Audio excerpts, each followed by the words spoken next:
నమస్తే, నేను మీ మధు. ఏఆర్ రెహమాన్ చేసినటువంటి కొన్ని కీలక వ్యాఖ్యలకు మొత్తం కూడా స్పందించడం జరిగింది.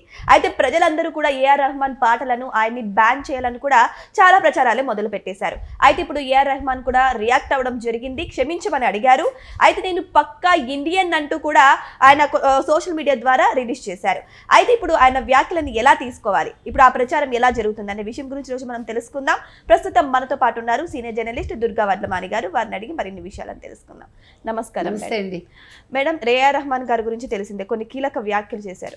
దానివల్ల ఏంటంటే అందరు కూడా ఏఆర్ రెహమాన్ ని బ్యాన్ చేయాలనుకున్నారు. కానీ ఇప్పుడు చూస్తే ఆయన క్షమించమని సోషల్ మీడియా ద్వారా అయితే వేడుకుంటున్నారు. మరి దీన్ని ఎలా తీసుకోవాలంటారు? ఇప్పుడు క్షమాపణ కూడా ఆయన మనస్ఫూర్తిగా చెప్పినట్టుగా లేదని అంటున్నారు. మీరు కనుక క్షమాపణ చూస్తే నా మాటలు వేరేగా అర్థం చేసుకున్నారు అన్నట్టు మాట్లాడాడు. అవును, ఎవ్వరూ వేరేగా అర్థం చేసుకోలే. అధికార మార్పిడి వల్ల నాకు అవకాశాలు తగ్గాయి అన్నాడు బాలీవుడ్లో. అధికార మార్పిడి ఏం జరిగింది? ఖాన్ త్రయం పక్కకి వెళ్ళిపోయి ఈరోజు అందరూ కూడా సినిమాలు తీస్తున్నారు. అంటే మాఫియా తగ్గిందా? రెండోది, మీకు కేంద్రంలో ఎప్పుడైతే బీజేపీ వచ్చిందో, మోదీ ప్రభుత్వం వచ్చిందో, నాకు తగ్గింది అన్న ఇండైరెక్ట్ అర్థం వస్తుందిగా అక్కడ. కానీ కాదుగా. అసలు మీకు మతం అనేది ఉండుంటే మీరు 25 వరకు కూడా సినిమా చేశారు కదా. ఇప్పుడు పెద్ద మీరే కదా చేస్తున్నారు. ఎక్కడైనా కూడా కళకి కులం ఉంటుందా, మతం ఉంటుందా? ఉండదు కదా. తర్వాత మీరు 25 సంవత్సరాలు మ్యూజిక్ డైరెక్టర్గా మీ ప్రస్థానం కొనసాగిస్తున్నారు. ప్రజలు మీ మతం చూసి మిమ్మల్ని ఇష్టపడలా, మీ కులం చూసి మిమ్మల్ని ఇష్టపడలా, మీ సంగీతాన్ని వాళ్ళు ఆస్వాదించారు కదా. అందుకని మీరు ఇవాళ మీ సంగీతాన్ని పక్కదారి పట్టించకూడదు.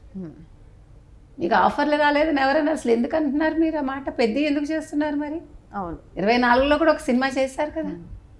అంటే నేను అనేది ఏంటంటే, ప్రతి వాళ్ళకి హిందువులను, భారతీయులను, అయితే భారతీయతను, అయితే హిందుత్వాన్ని అనడం అనేది ఒక పరిపాటి అయిపోయింది. అంటే వార్తల్లోకి ఎక్కాలంటే భారతదేశాన్ని తిట్టాలి. లేదు, ఇగో నేను ముస్లింని కాబట్టి నన్ను మీరు కించపరుస్తున్నారనో పక్కకు పెడుతున్నారనో అనాలి. లేదు, హిందూ దేవుళ్ళనో దేవతలనో తిట్టాలి.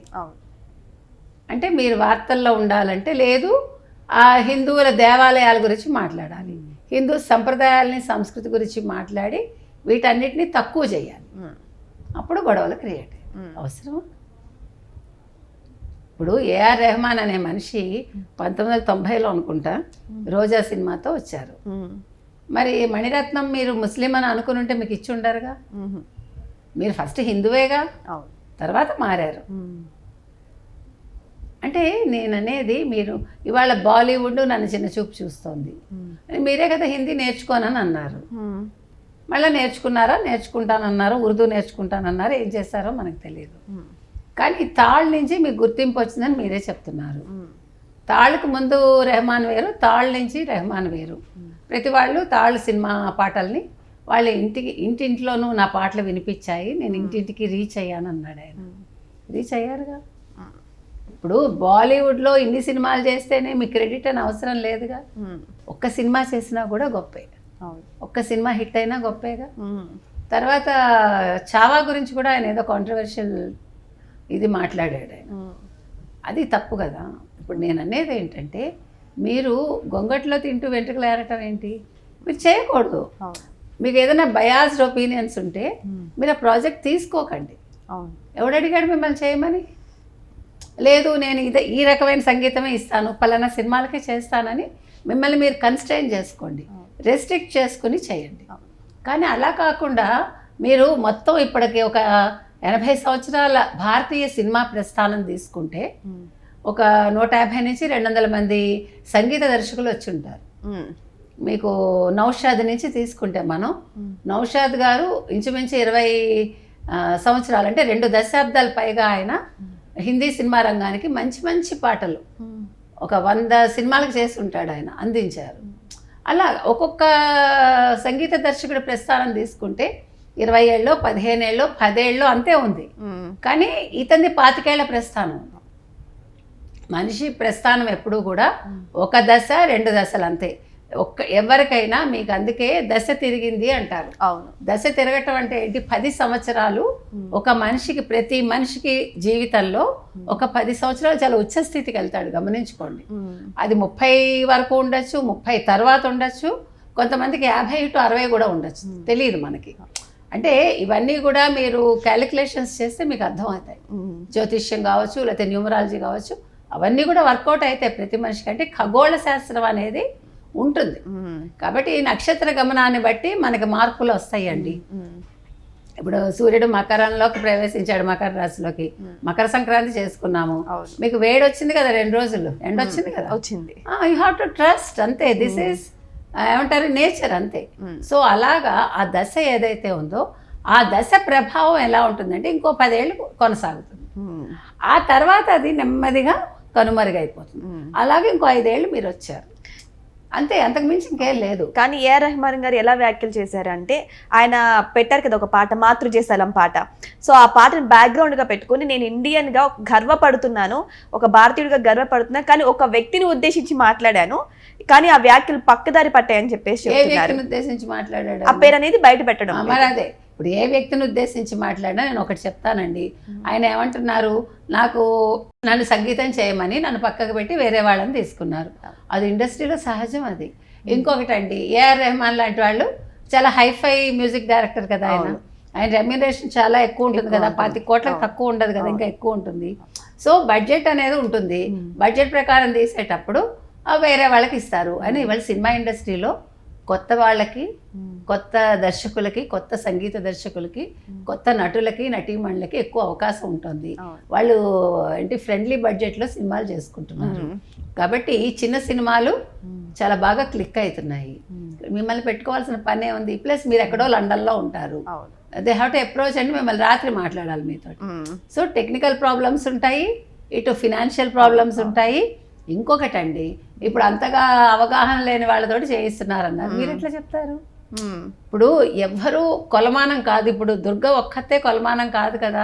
నేను అద్భుతంగా మాట్లాడతానని నేను చెప్తే నాకు నేను కొలమానం కాదు, నాకు నేను ఏమంటారు కితాబ్ ఇచ్చుకోకూడదు కదా.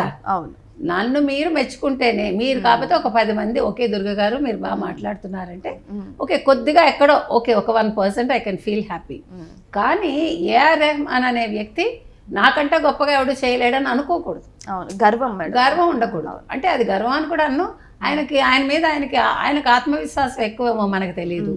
కానీ ఇవాళ కొత్త పిల్లలు, చిన్న పిల్లలు అద్భుతంగా చేస్తున్నారు. మరి ఏఆర్ రెహమాన్ టైంలో ఏఆర్ రెహమాన్ కూడా చిన్నపిల్లాడే, అప్పుడు నువ్వు కూడా కొత్తే, కానీ నీకు ఇచ్చారా లేదా? అవును, నువ్వు ఎట్లా ప్రూవ్ చేసుకున్నావు? అట్లాగే వీళ్ళు కూడా ఒక సినిమా కాకపోతే 2వ సినిమా, 2 కాకపోతే 3, అంతే కదా. సో అందుకని టాలెంట్ని ఎప్పుడు కూడా మనం కించపరచకూడదు. ఎవరి టాలెంట్ వాళ్ళు, ప్రజలకు ఏది నచ్చితే అదే టాలెంట్ అండి. ప్రజలు మెచ్చిందే, అది కళ అయినా, మనిషి అయినా, సినిమా అయినా.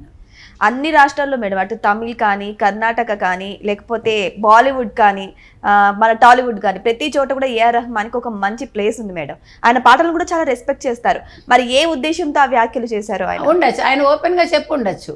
ఇంకొకటి అండి, మనకి ఎప్పుడు కూడా ఒకటి గుర్తుపెట్టుకోండి, మీరు ఓకే నేను బాగా చేసేసాను, ఐఎమ్ సూపర్ అనుకున్నాక నేను ఫలానా వ్యక్తిని అంటున్నానని ఓపెన్గా చెప్పండి.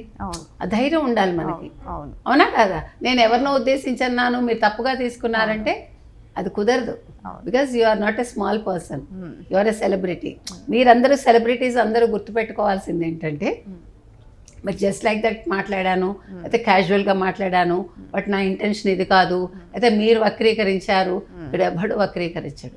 ఇవాళ అందరూ రెస్పాండ్ అయ్యారు. జావేద్ అఖ్తర్ కావచ్చు, కంగనా రనౌత్ కావచ్చు, అసదుద్దీన్ ఓవైసీ కావచ్చు, అందరూ ఎవరి ఒపీనియన్స్ వాళ్ళు చెప్పారు. కాబట్టి ఇవాళ ఏఆర్ రెహమాన్ అనే వ్యక్తి మాట్లాడిన తప్పు, ఆయన క్షమాపణ చెప్పిన తీరు కూడా సంతృప్తికరంగా లేదు. కాబట్టి ఆయన మళ్ళీ ఇంకొకసారి ఆలోచించుకుని మాట్లాడితే బాగుంటుంది. సో సెలబ్రిటీ మాటలు అంత ఈజీ కాదు, ఎందుకంటే సెలబ్రిటీస్ ఏం మాట్లాడినా సరే ప్రతి ఒక్కటి కూడా అందరూ వింటూ ఉంటారు. కాబట్టి సెలబ్రిటీ వాళ్ళు ఎంత ఆచితూచి మాట్లాడితే అంత బెటర్ అని కూడా ప్రజలు అంటున్నారు. మరి ఏఆర్ రెహమాన్ ఇప్పుడు సారీ చెబుతున్నప్పటికీ కూడా ప్రజలు యాక్సెప్ట్ చేయడం లేదు. మరి ఏఆర్ రెహమాన్ దాని గురించి ఎలా రియాక్ట్ అవుతారనేది కూడా వెయిట్ చేసి చూడాల్సిందే. Thank you so much. Thank you అండి.